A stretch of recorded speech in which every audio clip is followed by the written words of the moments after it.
Oh, hi. Planning on moving to Indianapolis soon? How exciting is that? Need some more information about the surrounding areas? Then stay tuned.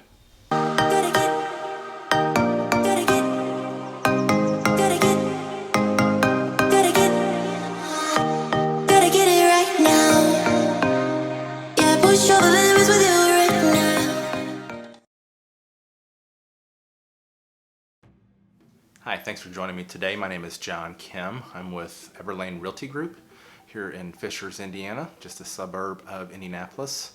I wanted to discuss a little further some of the other suburbs in and around Indianapolis if you're planning to move here soon.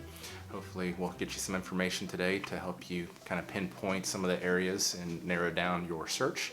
Please feel free to call, text, or email anytime, and I will get right back with you in any concerns that you have for real estate here in and around Indianapolis.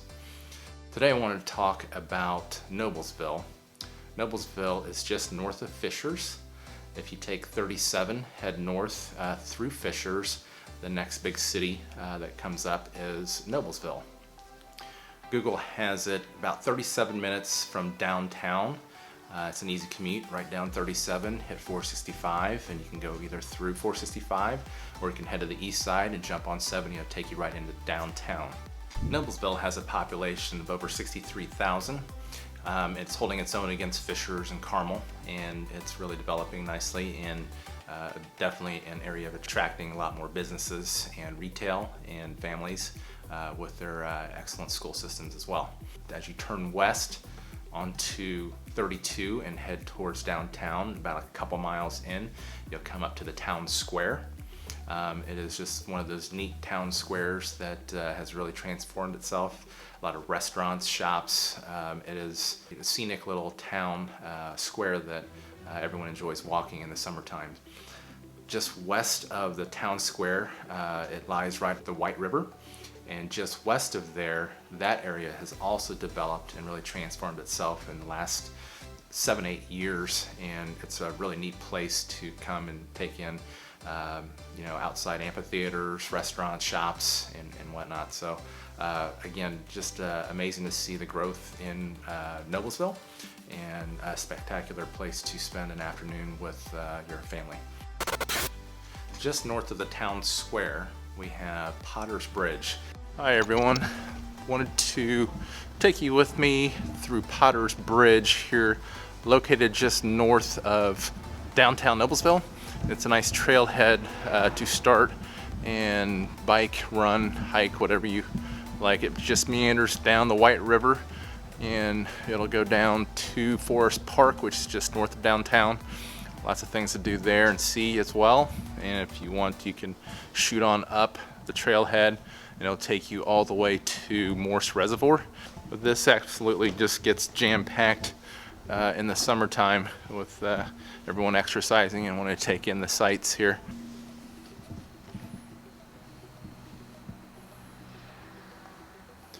Let's get in focus here.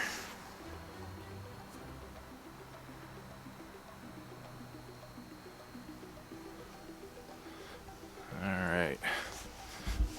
The light adjust a little bit. Let's walk out of here.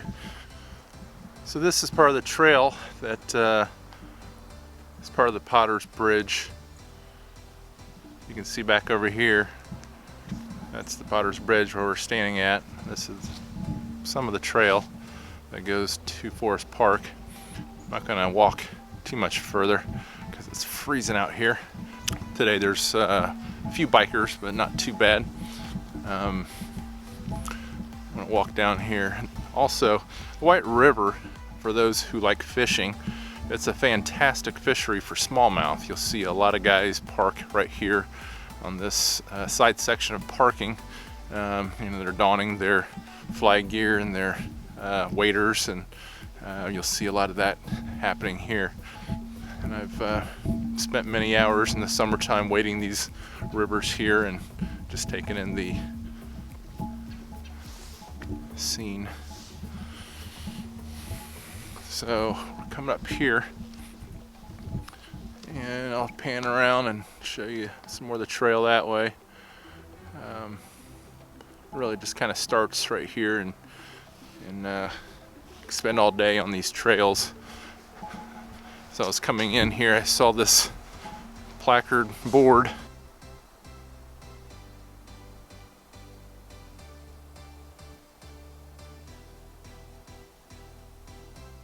The median home price here in Noblesville is around $235,000. Again, Morse Reservoir is located on the northwest quadrant of Noblesville.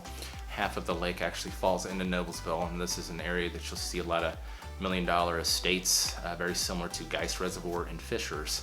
All through that area and in the North Harbor area is where you'll see a lot of the more higher-end homes in Noblesville area, as well as the Morse area just south of there along the west corridor of Noblesville. You're seeing a lot of new construction, a lot of new homes in that $250,000 to the $350,000 range. Another area that is popular is just north of 146th Street. It's an area called Sagamore.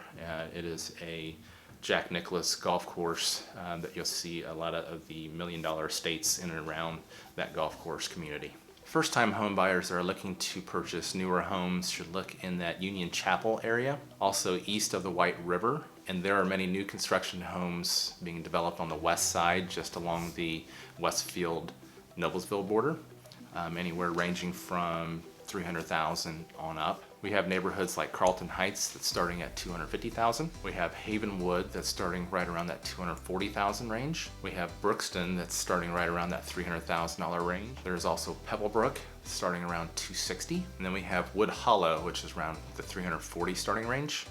Noblesville School District has an enrollment of about 10,581 students.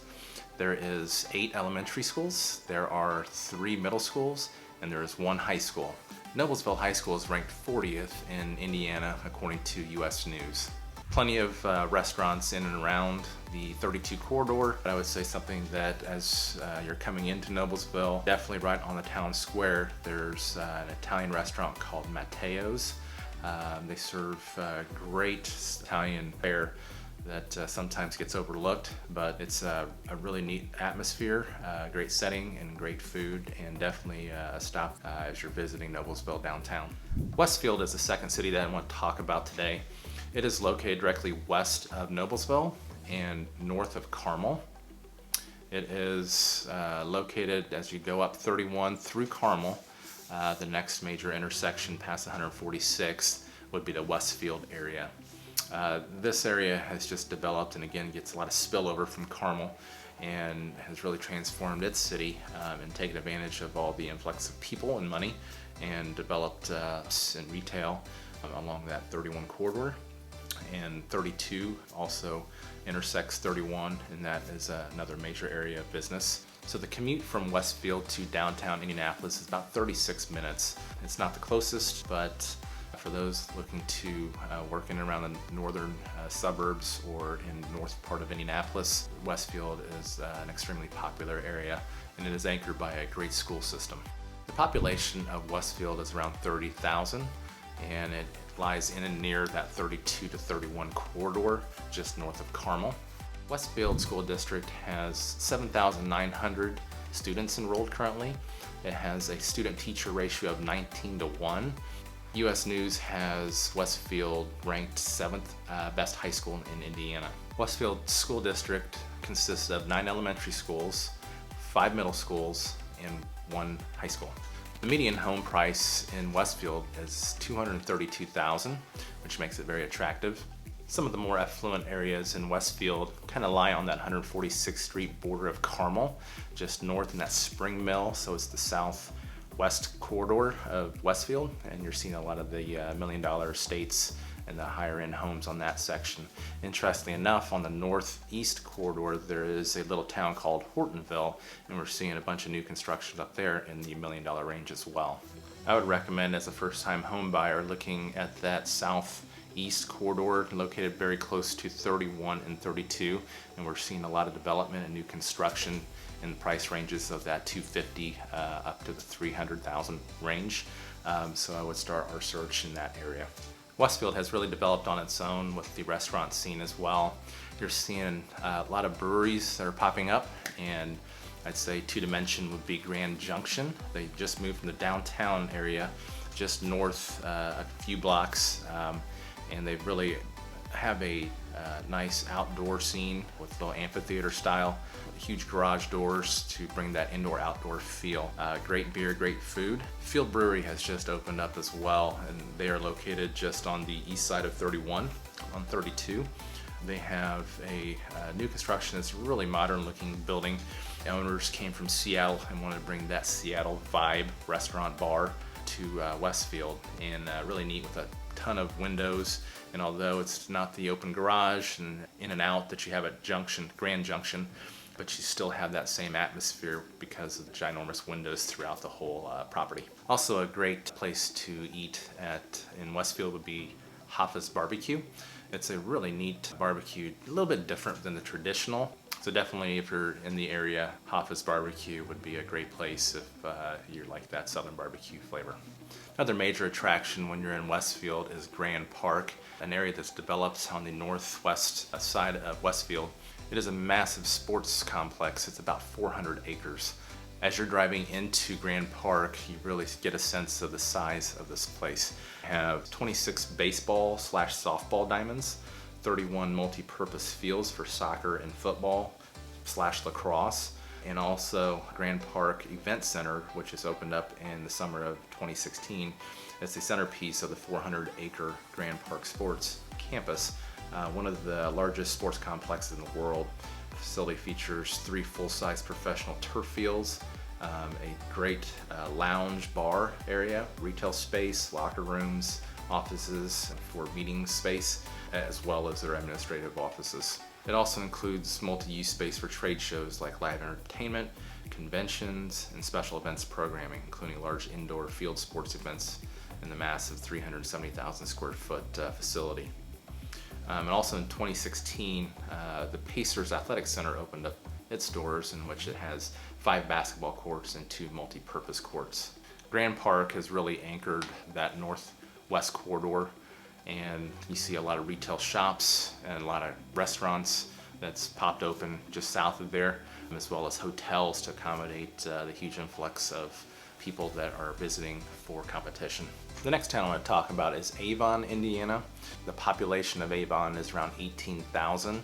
It is directly west of Indianapolis. It is about a 25-minute commute from the center of Avon to downtown Indianapolis. Again, it's just directly west of the 465 loop, and the development has just been staggering. Hendricks County has been the second largest growing county, aside from Hamilton County to the north. So driving through Rockville Road, which is the exit that you take off of 465, 36 goes directly west, and you'll quickly get into Tremont right off of the exit. And as you pull through Tremont, the development has started from there, and it'll go all the way past Avon Avenue. So you got about 7 miles of just retail and shops and everything developing on the Rockville Road. The median home price in Avon is around $230,000, and it's predicted to grow about another 3.5% in the next year.